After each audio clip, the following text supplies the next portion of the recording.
तालाब देखिए और इस तालाब को रायपुर के जो भू माफियाओं ने बेच दिया है। और अगर कोई जनप्रतिनिधि आए चाहे ना आए, हमारी लाशें बिछ जाएगी मगर हम इस तालाब को किसी को भी नहीं देने देंगे।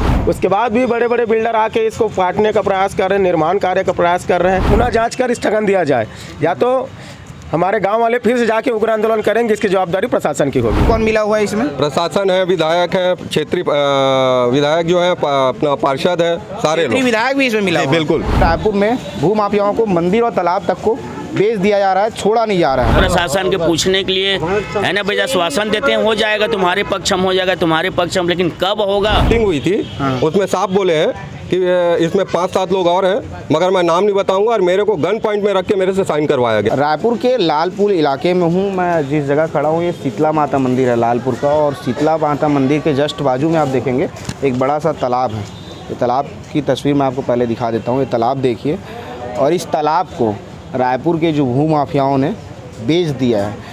इस तालाब की बिक्री हुई, उसके बाद तालाब की पटाई भी शुरू हो गई।